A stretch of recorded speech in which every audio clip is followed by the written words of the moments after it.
समकाल सत्यस्पर्शी न्यूज मध्ये तुम्हा सगळ्यांचं स्वागत. अहिल्यानगरमध्ये रिक्षा चालकांसाठी दिलासा देणारी मोठी बातमी. अहिल्यानगर जिल्हा ऑटो रिक्षा व टॅक्सी चालक मालक संघटनेच्या वतीने सायद्री चौक MIDC येथील रिक्षा स्टॉपवर नुकताच एक प्रेरणादायी आणि ऐतिहासिक कार्यक्रम पार पडला.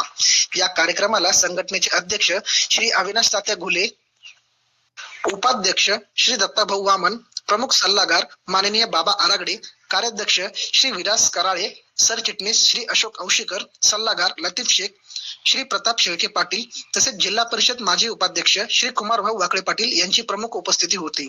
यावेळी रिक्षा स्टॉपचे अध्यक्ष पंढरीनाथ सोनुले, उपाध्यक्ष अमोल कवडे, सल्लागार महादेव सानप, दादा गोल्हार, सचिव शशिकांत पगारे, खजिनदार सोमनाथ शिरस्कर आणि सर्व सभासद मोठ्या संख्येने उपस्थित होते.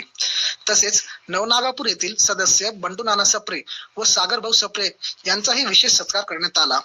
कार्यक्रमाचे मुख्य आकर्षण ठरले ते अध्यक्ष अविनाश तात्या घुले यांचे मार्गदर्शन. त्यांनी रिक्षा चालक आणि टॅक्सी चालक मालकांना अत्यंत मोलाचे मार्गदर्शन करताना सांगितले की आपण एकत्र राहिलो तरच आपले प्रश्न सुटतील. संघटना हीच आपली ताकद आहे. त्यांच्या या शब्दांनी उपस्थित सर्व चालकांच्या मनात आत्मविश्वास आणि एकीतेची नवी ज्योत पेटली. या कार्यक्रमात सर्व पदाधिकाऱ्यांचा सत्कार करण्यात आला, ज्यामुळे संघटनेप्रती आदर आणि आपुलकी वाढलीच. उपस्थित चालकांनी सांगितले, आमच्या मार्गदर्शनामुळे आम्हाला आज आधार मिळाला आहे. अविनाश तात्यांच्या या शब्दांमुळे आम्हाला एक नवी प्रेरणा मिळाली आहे. आता आमच्या प्रश्नांसाठी आम्ही एकटे नाही. हा कार्यक्रम केवळ एक रिक्षा स्टॉप ओपनिंग नव्हती, तर रिक्षा चालकांच्या हक्कांसाठी लढणाऱ्या एकजुटीची नवी सुरुवात होती. अहिल्यानगर मध्ये रिक्षा चालकांच्या भविष्यासाठी आशेचा किरण ठरलेला हा सोहळा सर्वांच्या दीर्घात लक्षात राहणार आहे. गोरख सुरंगेसह समकाल सत्यस्पर्शी न्यूज चॅनल.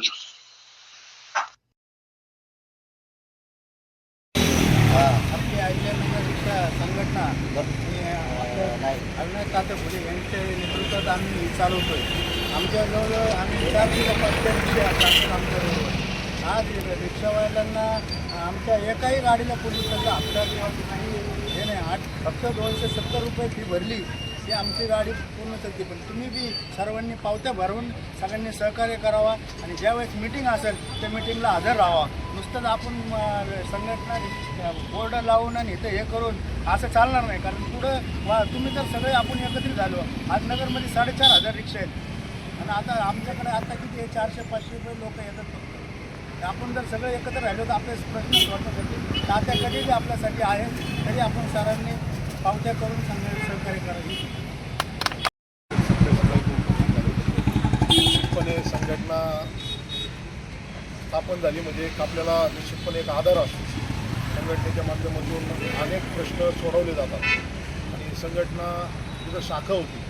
निश्चितपणे आपण सुद्धा नियमदोरीत चाललं पाहिजे, जेणेकरून संघटनेला सुद्धा कुठं गालबोट लागलं नाही पाहिजे. रिक्षावाले जे येतात आपलं प्रामाणिकपणे आपला धंदा केला पाहिजे. जिथं संघटना म्हणून आपण जर प्रामाणिकपणे काम करत असताना जिथं अडचण येत असेल, निश्चितपणे संघटना तुमच्या पाठीमागं त्या टायमाला निश्चितपणे वगैरे आहे. कारण अडीअडचणीच्या टायमाला संघटना ही खूप महत्त्वाची असते.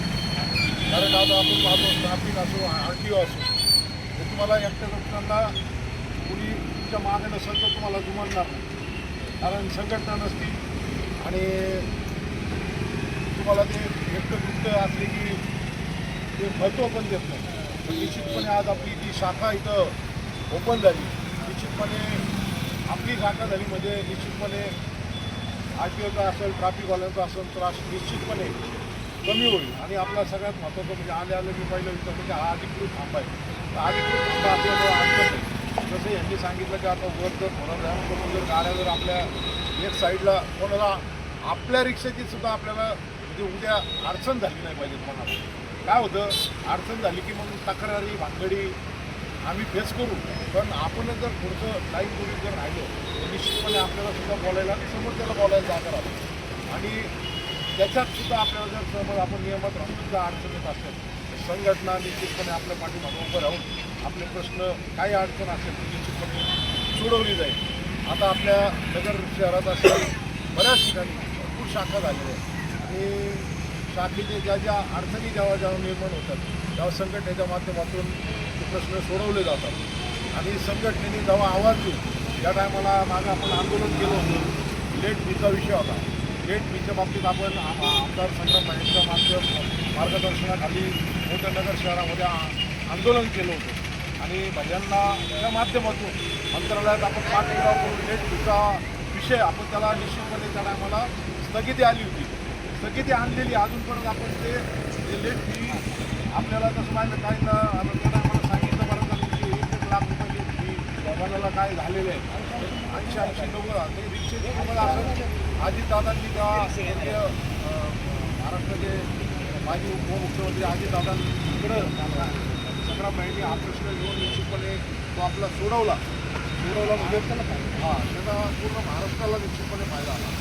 आणि इथून पुढच्या काळात संघटनात्मक आपल्या स्टॉप वाईज ज्या काही अडचणी असेल आपण निश्चितपणे संघटनेचं ऑफिस आपलं अंमल पंचायत भवन इथं आहे. संघटनेचे जे पदाधिकारी आहे पहिलं तुम्ही डायरेक्ट पदाधिकाऱ्यांशी कॉन्टॅक्ट करून काय अडचण आली तर त्यांना सांगतात.